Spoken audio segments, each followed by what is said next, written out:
Hello friends, कैसे हैं? आशा करता हूँ बहुत अच्छे होंगे। और आज जो है हम लोग करने वाले हैं आरआरबी सेक्शन कंट्रोलर 2026 का जो आप लोग का पेपर जो है लगा हुआ है, जिसमें आप लोग का जो है 11 और 12 फरवरी कितना 11 और 12 फरवरी का जो पेपर है वो आप लोग यहाँ पे देखने वाले हैं कि अगर आप भी 11 और 12 फरवरी को आरआरबी सेक्शन कंट्रोलर परीक्षा 2026 को देने जा रहे हैं तो इस क्लास को पूरा देख लेना है। और 100% है कि आप इस एग्जाम को क्रैक कर लोगे।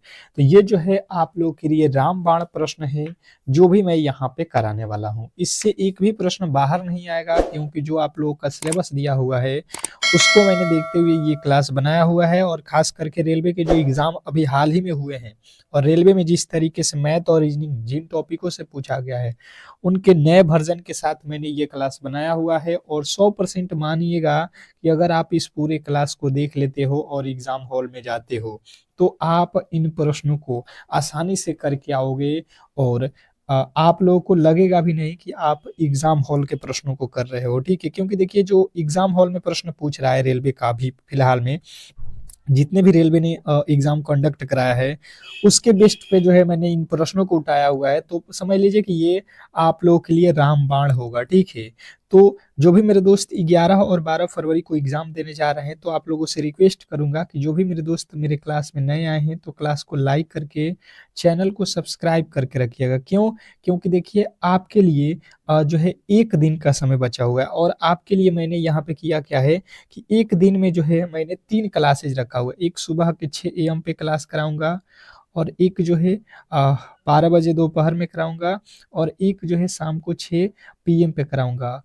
जो कि एक जो ये 3 क्लास करके जाएगा एग्जाम हॉल में 100% एग्जाम को क्रैक करके आएगा। क्योंकि देखिए यहाँ पे जो क्लासेज मैं दूंगा लास्ट के, ये 3 से 4 क्लासेज आप कर लेते हो तो आप आसानी से इन प्रश्नों को सॉल्व करके आओगे, ये हमारा वादा है। तो आप चैनल को सब्सक्राइब करके रखोगे तो आपको नोटिफिकेशन हर एक क्लास का मिलेगा, नहीं तो क्लासेज छूट जाएंगे, फिर जो है आप देखते रहना। पहला प्रश्न है, हम फटाफट से प्रश्नों को सॉल्व करेंगे क्योंकि ज्यादा समय हम लोगों के पास है नहीं। पहला प्रश्न है 135 के जो है 3/7 के 40% के 25% का मान क्या होगा? फिर से मैं कह रहा हूं कि जो है मैथ के फास्ट कैलकुलेशन आपको आना चाहिए, और किस तरीके से एग्जाम में आप करोगे कि इन प्रश्नों को फटाफट से आप सॉल्व करोगे वहां पर।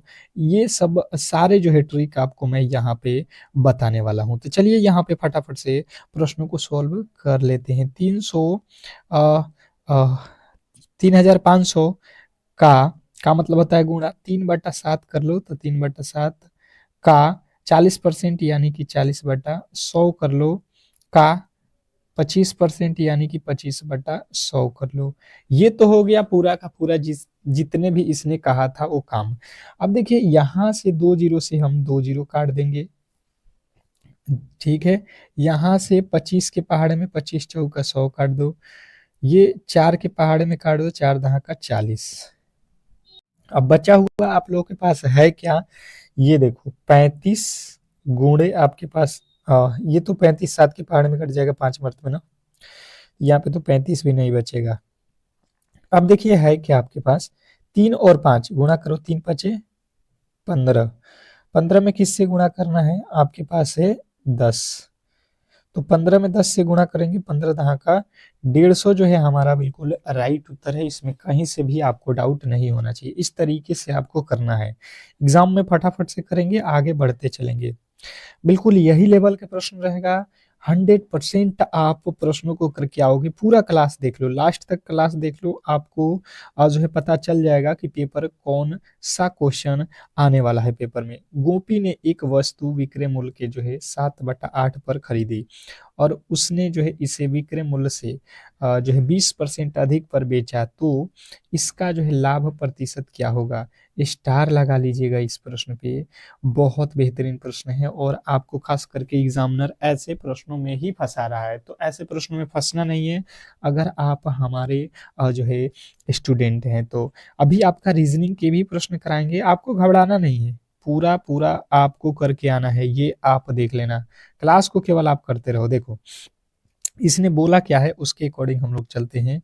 इसने कहा है कि भाई साहब यहाँ पे जो एक गोपी है, एक वस्तु का विक्रय मूल्य, विक्रय मूल्य यानी कि एसपी जो है कह रहा है, ये जो है एसपी का मतलब होता है गुणा 7 बट्टा जो है 8 पर खरीदता है। मतलब एसपी का वैल्यू यहाँ पे 8 दिया है और सीपी का वैल्यू 7, यहाँ पे ये समझना होता है। तो एसपी का वैल्यू विक्रय मूल्य जो है इसके बट्टे में होता है तो 8, और सीपी यानी कि आप कहोगे 8 रुपये में खरीदा है तो 7 रुपये में इसने क्या किया है, बेचा है। इसने कहा है कि यदि उसे विक्रय मूल्य में 20% की वृद्धि हो जाए, वृद्धि करके बेचे, तो देखिए सबसे पहले आपको यहाँ पे 2 जीरो लगा दो, क्योंकि 7 8 था तो डबल जीरो, यहाँ पे भी 7 था तो डबल जीरो। क्यों? क्योंकि यहाँ से परसेंटेज अब निकालने में आपको आसानी हो जाएगा। 20% अधिक करना है किसको, विक्रय मूल्य को, तो विक्रय मूल्य यहाँ है, इसका 20% हम अधिक करेंगे तो कितना हो जाएगा, 800 का 20% निकालना पड़ेगा, 800, और इसका 20% आपको निकालना है तो 20/100 कर लो, ये 2 जीरो से ये 2 जीरो कट जाएगा, 8 दूना 16 हो जाएगा, यानी 116 जो है इसमें जोड़ दो तो 900 हो जाएगा 60, और ये तो वृद्धि नहीं हुआ है तो ये तो 700 ही रहेगा। ठीक है, इसने कहा कि अब जो है प्रतिशत लाभ, तो देखिए 700 से अब कितना हो गया, 700 से कितना हुआ है आप देख लो, 900 जो है 60। अब सबसे पहले आपको परसेंटेज निकालना आना चाहिए। ठीक है, तो अब जैसे हम लोग सॉल्व करने की कोशिश करेंगे तो सबसे पहले देखेंगे कि कितना इसको लाभ हो रहा है। अब तो देखिए 700 में कोई सामान खरीदेगा और 960 में बेचेगा तो उसको हो जाएगा 260 रुपया का फायदा, परंतु इसने पूछा है परसेंटेज में, तो हम परसेंटेज में निकाल देंगे और बटा के नीचे हो जाएगा 700, 700 पे ही इसका लाभ हो रहा है। ये 2 जीरो से ये 2 जीरो कट जाएगा, 7 के पहाड़े में यहाँ पे भाग दे दीजिए, 7 त्रिका 21 हो जाएगा, फिर कितना बचा 4 40, 7 कितना बच रहा है, 7 त्रिक 21, 21 5 50, 7 7 49, यानी कि 7 जो है और 3 37 जो है 17% जो है आपका राइट उत्तर था, ऑप्शन नंबर डी। अगला प्रश्न आपके सामने है कि सलीम ने साधारण ब्याज पर किसी प्रोजेक्ट के लिए जो है बैंक से 7200 रुपये उधार लिए, 3 वर्ष के अवधि के बाद जो है 9,576 रुपया जो है हो जाएगा, तो ब्याज का दर जो है यहाँ पे बताना है कि कितने इंटरेस्ट पर उसने ब्याज लिया हुआ है। तो देखिए सबसे पहले आप लोगों को बताना है कि पहले हमारे पास कितना रुपया है, तो हमने लिया है 7200, और इसको बाद में देना है 3 साल बाद कितना, तो 9,500 जो है 76, तो ब्याज हमारा यहाँ से निकल जाएगा, कितना घटा लो यहाँ से तो हो जाएगा ब्याज 6, और यहाँ पे हो जाएगा 7, यहाँ पे हो जाएगा 3, यहाँ पे हो जाएगा 2, यानी कि 23,076 हमने ब्याज दिया है कितने पे, तो मूलधन ब्याज, साधारण ब्याज बराबर, ये साधारण ब्याज हमने निकाल दिया, मूलधन गुणे समय कितना है, समय हम लोगों के पास 3 वर्ष है, दर हमें पता नहीं है, यही पता करना है, बट्टा में 100, ये 2 जीरो से ये 2 जीरो काट दो,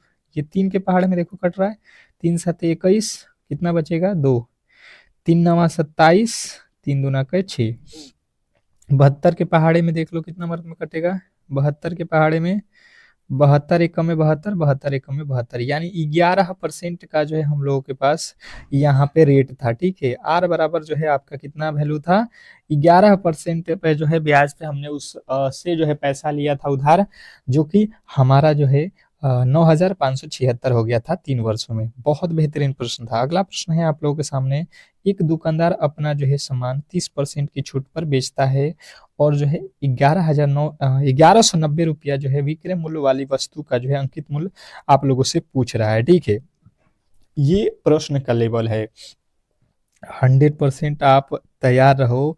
अगर ऐसे प्रश्नों को सॉल्व कर रहे हो तो एग्जाम आपके पाले में है, नहीं कर पा रहे हो तो बिल्कुल ही आप लोगों को रिक्वेस्ट करूंगा कि 2 से 3 दिन जो क्लास में करा रहा हूं, आप लोगों से रिक्वेस्ट करूंगा कि सुबह के 6 AM पे आप हाजिर रहिएगा। तो प्लीज जो है अगर आप क्लास को लाइक नहीं किए हैं तो लाइक करके चैनल को सब्सक्राइब करके रखिए। जो रामबाण प्रश्न चल रहा है इसको आप किसी भी एंगल से मिस ना करें। ठीक है, देखिए सबसे पहले आपको मालूम होना चाहिए यहाँ पे छूट दिया गया है, अगर आप समझने की कोशिश करेंगे तो यहाँ पे अगर हमने 100 रुपया का कोई सामान वस्तु का दाम रखा हुआ है तो हम क्या करेंगे कि 30% का छूट अगर देते हैं तो यानी कि हम 70 रुपये में उसको क्या करेंगे, बेच रहे हैं। ठीक है, 100 वाली सामान 70 में बेच रहे हैं। इसने कहा है कि बेचा हुआ है आप लोगों के पास, बेच रहे हैं कितना में हमने बेचा हुआ है, तो 1190 रुपया में। इसने कहा है कि अंकित मूल्य बताओ, तो अंकित मूल्य हमने तो रखा था 100 रुपया दाम, 100 रुपया दाम और बेचा हुआ है कितना में 70 में, तो 70 नीचे रख देंगे। यहाँ से एक जीरो काट दो, 7 के पहाड़े में कितने मरते में 7 एकम में 7, 7 सत्ते 49, 2 जीरो लगा दो, यानी कि 1700 जो है इसका प्राइस था। आप आसानी से ऑप्शन नंबर सी के साथ गए हैं, तो 100% आपका सही उत्तर है, इसमें कहीं से भी आपको दो मत नहीं है। अगला प्रश्न आपके सामने है, कह रहा है कि 6 अंकों की संख्या यहाँ पे दी गई है, में के का जो है सबसे बड़ा मान जो है ज्ञात कीजिए कि जो है वह 3 से विभाज्य हो। के का कौन सा हम सबसे बड़ा मान रखें जहां से ये संख्याएं पूरा की पूरा विभाज्य हो। स्टार लगाइएगा, ये प्रश्न आपको खास करके बहुत परेशान करता है, ठीक है, इस टाइप के प्रश्न तो परेशान नहीं करेगा आपको इस क्लास के बाद से। देखिए अब सबसे पहले आप लोगों को इस प्रश्न को सॉल्व करना है, तो देखिए लिखा क्या है, 6 7 4 5 के 2 और बोला है सबसे बड़ी संख्या, तो सबसे बड़ी संख्या 8 होगा, 9 होगा या सॉरी 8 होगा, 7 होगा, 9 होगा या 6 होगा।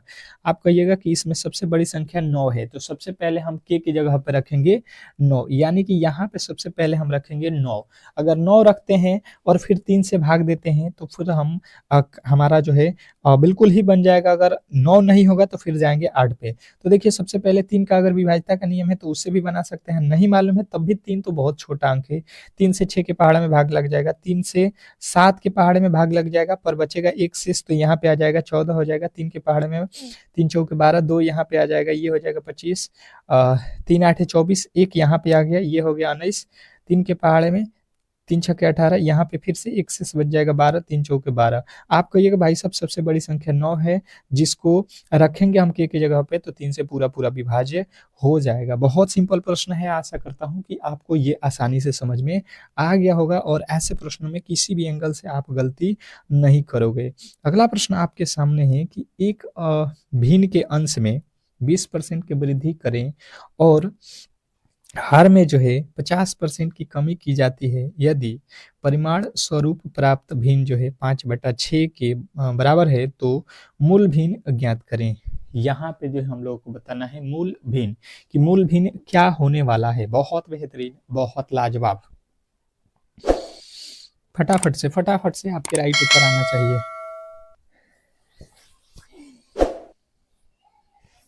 अब सबसे पहले आपको यहाँ पे ये देखना है कि भिन्न होता क्या है, तो हमने मान लिया कि भिन्न जो होता है x/y है, ठीक है।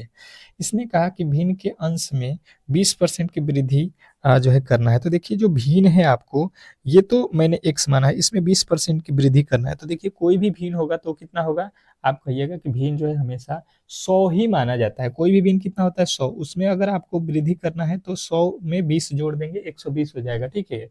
फिर इसने कहा कि जो है 50% की कमी की जाती है हर में 50 की कमी कर दो, हर जो है आप 100 इस ये भी रहेगा, तो इसमें 50 की कमी करेंगे तो हो जाएगा 50, बराबर जो है आप लोगों का परिमाण कितना मिलेगा भिन्न, यानी कि 5/6। आप आसानी से जो है यहाँ पे समझ गए। अब जो है बात किया जाए यहाँ पे, तो इसको यहाँ पे सॉल्व कर लीजिए। अब यही सॉल्व करना है, तिरछा तिरछी यहाँ से आप गुणा करोगे ऊपर और इसका गुणा करोगे इधर, तो कितना हो जाएगा 6 100 हो जाएगा, और यहाँ पे हो जाएगा आपका कितना 12 छक्का 72, बराबर यहाँ पे हो जाएगा 5y और 5 5 25। अब देखो यहाँ पे जो है ये जो है जाके इधर घट जाएगा,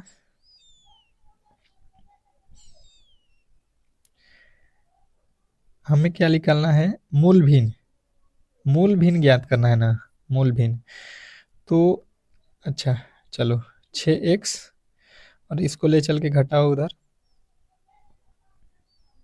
यहाँ पे देखिए हमने प्लस कर दिया है, प्लस तो नहीं होगा ना, बढ़ाना है तो यहाँ पे जोड़ो मत, आप गुणा कर लो, परसेंटेज है ना तो परसेंटेज में आपको गुणा करना पड़ेगा। यहाँ से आप क्या करो कि गुणा कर दो, ये जो है गुणा कर लो, क्योंकि हमें परसेंटेज दिया है, परिणाम परसेंटेज। तो यहाँ से एक जीरो कट जाएगा और ये जो है आप लोगों का कितना हो जाएगा, यहाँ से तिरछा तिरछी ये गुणा होगा, तो x और y का नया अनुपात जो होगा ये 5 में 25, 5 से 5 25 25, 12 में 6 से 12 छक्का 72, 12 ही है, 12 छक्का 72। अब देखिए 25/72 जो है आपका राइट उत्तर ऑप्शन नंबर डी में दिया गया है। अगला प्रश्न आपके सामने है कि जो है 10% वार्षिक साधारण ब्याज के दर पर निवेश करने पर एक राशि जो है 2 वर्षों के बाद इतना हो जाती है, तो समान राशि पर समान ब्याज के दर से 1 वर्ष का साधारण ब्याज क्या होगा, ये आप लोगों से पूछा गया। साधारण ब्याज 1 वर्ष का बताना है, तो देखिए सिंपल सा लॉजिक लगा दो। जो है 10% वार्षिक ब्याज है और 2 वर्ष, तो 2 वर्ष जो है आप लोग अगर 10% एक पहले वर्ष का है तो 2 वर्षों का ब्याज कितना हो जाएगा, 10 दूना का 20% हो जाएगा। ठीक है, इसने कहा कि 20 वर्षों में इतना हो जाता है, यानी हो जाता है कि मतलब पहले जो 100 वस्तु था वो हो जाएगा कितना, 20% हम एक्स्ट्रा देंगे तो 2 साल में हो जाएगा 120 रुपया। 100 रुपया अगर रहेगा तो 120 रुपया हो जाएगा। यही हमसे कहा गया है कि 360 है और इसने कहा 1 वर्ष का। तो सबसे पहले आप क्या करो, 120 का ये वैल्यू है तो 120 निकाल दो। 120 का 1% का वैल्यू 10 से 10 और यहाँ पे लगा दो 12 दूना 24, कितना हो जाएगा 9, 12 8 96, 28। हमें जो है पूछा गया है कितना, 1 वर्ष का ब्याज, तो ये तो हमारा हो गया मूलधन। मूलधन का 10% निकाल दो, कितना परसेंट 1 वर्ष का ब्याज 10, यहाँ से 2 जीरो से 2 जीरो काट दो, 28 पे 1 जीरो लगा दो, 280 रुपया जो है हमारा। यहाँ पे ऑप्शन नंबर डी बिल्कुल सही उत्तर हो जाएगा। ठीक है, पहले हमें क्या करना है, मूलधन निकालना है। मूलधन हमारा कितना था, 2800 रुपया। 2800 में 1 साल का ब्याज निकालना है, तो 1 साल का ब्याज कितना हमें देना पड़ेगा, 10%। तो 2800 का 10% निकाल देंगे, आसानी से ये प्रश्न आप लोगों की झोली में हो जाएगा। कहीं से भी आपको दो मत नहीं होना चाहिए। अगला प्रश्न है कि 10 प्रेक्षणों का औसत जो है 46 है। बाद में यह ज्ञात होता है कि एक परीक्षक को 142 के स्थान पर 42 पढ़ लिया गया है, सही औसत ज्ञात करें। अब देखिए सबसे पहले यहाँ पे हमने प्रश्न को पढ़ा तो हमने देखा कि यहाँ पे कुछ ना कुछ गड़बड़ी किया गया है। गड़बड़ी क्या है कि भाई साहब बोला गया है कुछ और लिखने का और आप लिख दीजिएगा कुछ और, तो क्वेश्चन तो अलग ही हो जाएगा। वही बात यहाँ पे हुआ है। तो इसको जब हम सॉल्व करने की कोशिश करेंगे तो देखिए कर 10 प्रेक्षक हैं और औसत जो है 46 है, कोई दिक्कत नहीं है।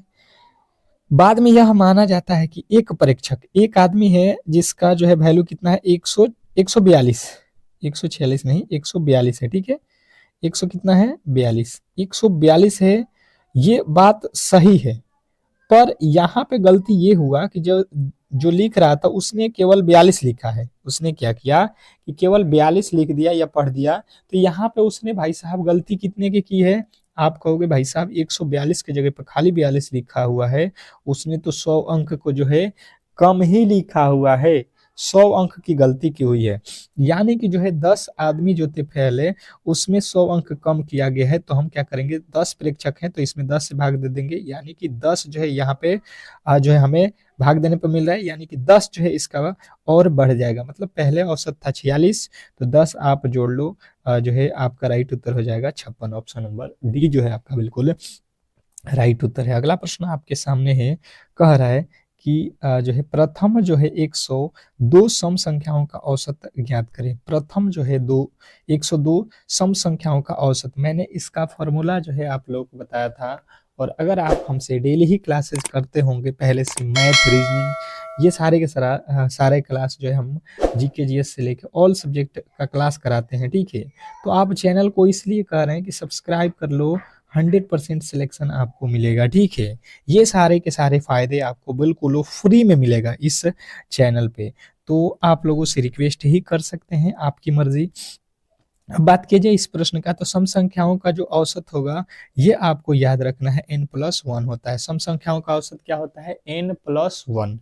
तो सम संख्या कितना है, 102 सम संख्याएं हैं। ठीक है, और एक इसमें ऐड कर दो, 103 जो है हमारा बिल्कुल राइट उत्तर के साथ है, जो कि ऑप्शन नंबर ए है। और अगर आपने ए को चुना है तो इसमें कहीं से भी किसी भी तरीके से आपको गलती नहीं करना है।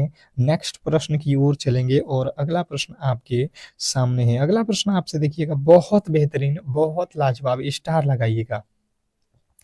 कह रहा है कि ए ने एक काम को एक काम का 2/3 भाग 8 दिनों में पूरा कर सकता है और शेष काम को 20 दिनों में पूरा करता है। यदि वे दोनों मिलकर काम करते हैं तो काम कितने दिनों में पूरा होगा। यहाँ पे कहने का मतलब यह है कि ए किसी काम का 2/3 भाग 8 दिनों में पूरा करता है और शेष काम को 20 दिनों में पूरा करता है। दूसरा कोई शेष काम जो है उसको बी जो है 20 दिनों में पूरा करता है, तो वे दोनों मिलकर, यहाँ पे बी छोड़ दिया है, शेष काम जो है उसके बाद से बी लिखना चाहिए था, यहाँ पे टाइपिंग में थोड़ा सा जो है मिस्टेक है।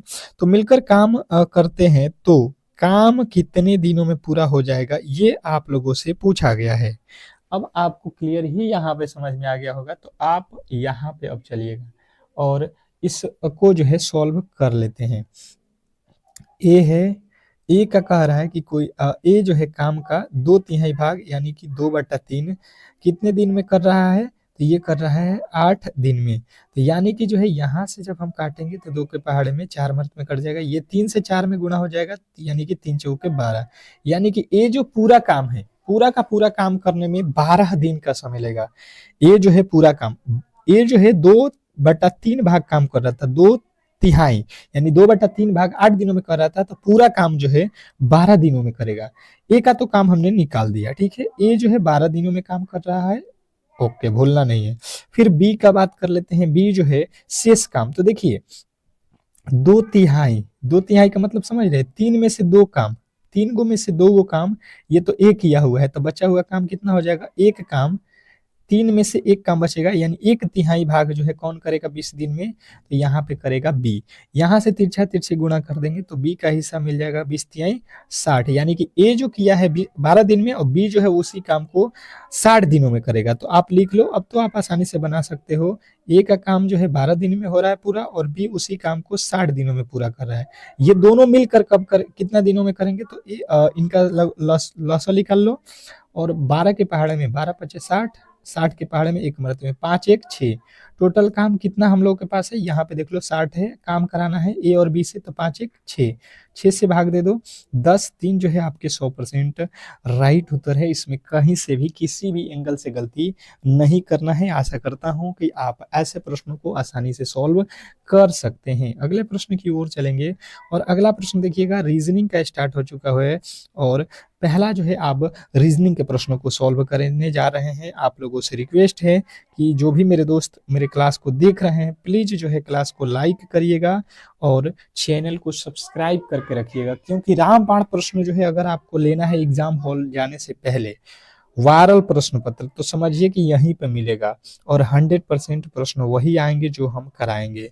तो आप लोगों से रिक्वेस्ट रहेगा कि पहले से हमसे क्लास से जुड़ जाइए ताकि हर एक क्लास का नोटिफिकेशन मिले।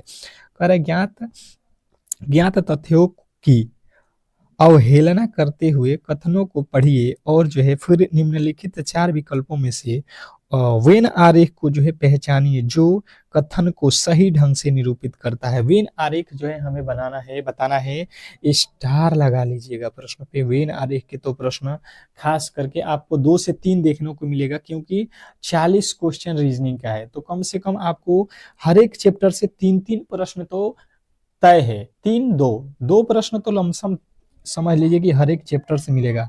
तो आपके लिए बहुत सुनहरा मौका है, आप आसानी से कर सकते हैं। बहुत इजी प्रश्न होता है, जैसे कथन कह रहा है कुछ जो है स्टूल को लिखा हुआ है एस, तो हम देखिए स्टूल लिख लेते हैं, कुछ स्टूल जो है यहाँ पे हो गया, इसका कुछ हिस्सा जो है क्या है, टी है, स्टूल का कुछ हिस्सा टी मतलब नंबर है, ठीक है, नंबर को यहाँ पे लिख लो, इसका कुछ हिस्सा क्या हो गया, नंबर है, ठीक है। तो यहाँ पे जो है नंबर हो गया, नंबर को लिखा है टी, तो यहाँ पे टी लिख दो, ये एस हो गया। उसके आगे कह रहा है कि कुछ नंबर यानी कि कुछ टी ग्राइंडर यानी कि जी है, यानी कि टी वाला का कुछ हिस्सा जी है। अब देख लो ये कहाँ पे है, ये कहाँ पे दिख रहा है आपको, ऑप्शन नंबर जो है सी में।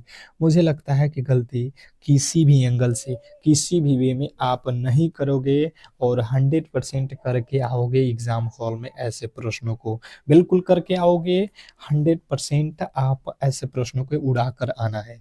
अगले प्रश्न की ओर चलेंगे और अगला प्रश्न आपके सामने है कि यदि A#B का अर्थ है कि ए बी का भाई है, A#B का अर्थ है ए बी का भाई है, उसके आगे कह रहा है कि ए जो है बी, ए बी का अर्थ होता है कि ए बी की पुत्री है, इस तरीके का कंडीशन दिया है।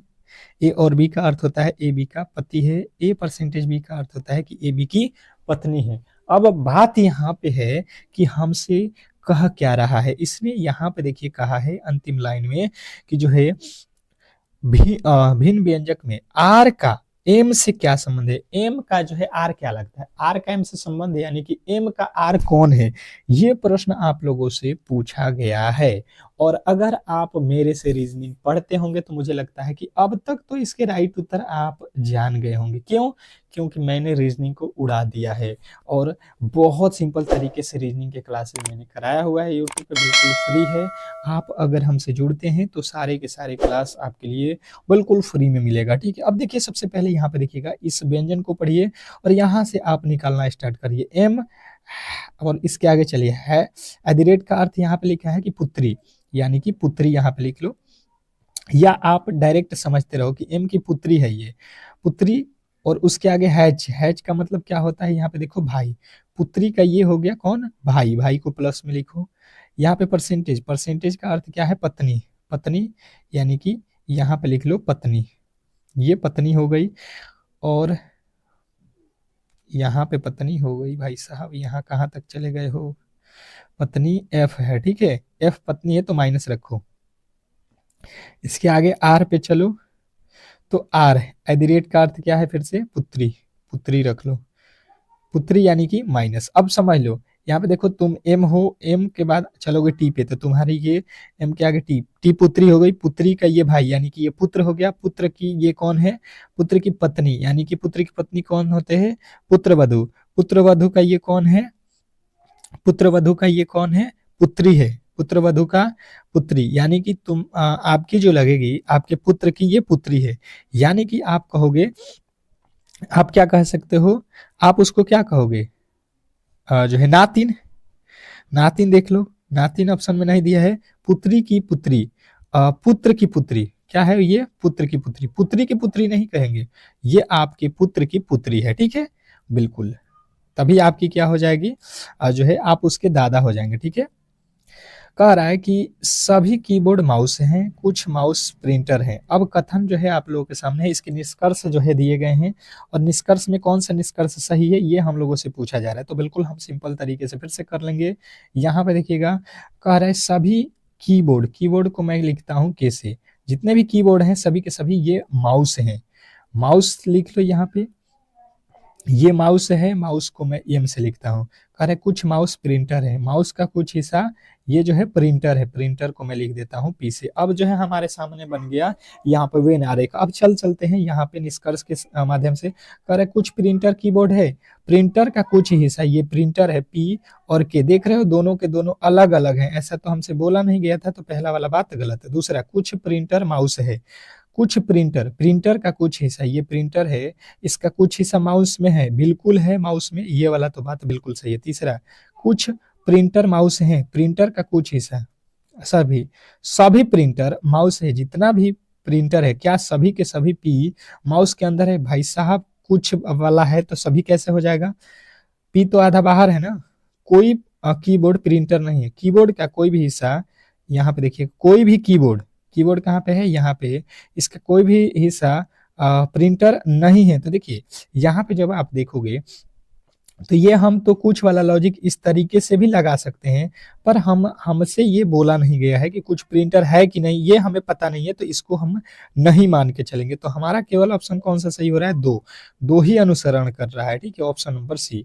अगले प्रश्न की ओर चलेंगे और अगला प्रश्न आपके सामने है, देखिएगा, कह रहा है कि जो है दी गई सीट को मोड़कर एक घन का आकार बना दिया जाता है, तो दिए गए विकल्पों में से कौन सी आकृति संभव नहीं है, कौन सी आकृति बनाया नहीं जा सकता है, ये हम लोगों से पूछा गया है।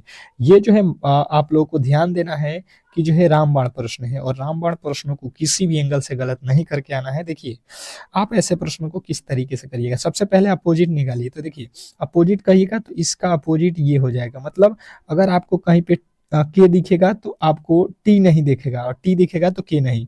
यहाँ पे देखिए डब्ल्यू दिखेगा तो एन नहीं, यानी कि डब्ल्यू और एन एक दूसरे के अपोजिट हो जाएंगे, और बचा हुआ और एम का अपोजिट है। तो देखिए यहाँ पे एम दिखेगा तो एम दिखेगा और दिखेगा, एम यहाँ पे है और यहाँ पे है, दोनों एक साथ कभी नहीं दिख सकते हैं। उसके बाद से देखिए टी डब्ल्यू दिखेगा, टी टी यहाँ पे है, डब्ल्यू यहाँ पे है और यहाँ पे है, तो ये तो बिल्कुल बन जाएगा, क्योंकि देखिए यहाँ से डब्ल्यू लिया, यहाँ से टी लिया है, यहाँ से आपका और ले लिया, तीनों ही अलग अलग का है। बाकी कोई भी नहीं बन सकता है क्योंकि के और आपका टी, के एन के एन एम, के एन एम विकल्पों में से कौन सी आकृति संभव नहीं पूछा है, संभव नहीं है, ये तो बन जाएगा। हमसे पूछा है कौन नहीं बनेगा, तो नहीं बनेगा तो ऑप्शन नंबर ए ही नहीं बनेगा, पहला वाला ही ऑप्शन सही है, हमें तो आगे चेक करने की भी आवश्यकता नहीं है। कह रहा है प्लस और गुणा को आपस में बदल दो, माइनस और भाग को आपस में बदल दो, तो वाट के स्थान पे, तो देखो बदल दो, यहाँ पे प्लस और गुणा को बदलना है, जहाँ पे प्लस है वहां पे गुणा, जहाँ पे गुणा है वहां पे प्लस, जहाँ पे भाग है वहां पे माइनस, जहाँ पे माइनस है वहां पे भाग। 12 के पहाड़े में 156 से भाग दे दो, कितना हो जाएगा। और यहाँ पे सबसे पहले 35 और प्लस है तो प्लस, 16 या 48, फिर माइनस है तो माइनस, यहाँ से भाग दो, कितना हो जाएगा 12 एकम में 12, 3, 36, 12 तिया 36। अब देखो यहाँ से घटा लो 38 में से ये घटाओगे तो 5 और ये हो जाएगा आपका 3, 35 दूना 70 जो है आपका बिल्कुल राइट उत्तर हो जाएगा इसका, ठीक है। तो इस तरीके से जो है आज के क्लास को हम लोग यहाँ पे संपन्न करेंगे। और आपको ये क्लास कैसा लगा बिल्कुल कमेंट बॉक्स में बताने की कोशिश करेंगे। अगर आपको ये क्लास अच्छा लगा है तो प्लीज़ जो है क्लास को लाइक करके चैनल को सब्सक्राइब कर लेंगे। और सुबह के 6 AM पे रामबाण प्रश्न में लेकर आऊँगा, उसको करके ही जाइएगा एग्जाम हॉल में, 100% आपका प्रश्न यहीं से आएगा, इसकी 100% गारंटी है। तो उस क्लास को किसी भी एंगल से मिस मत करिएगा सुबह के 6 AM पे।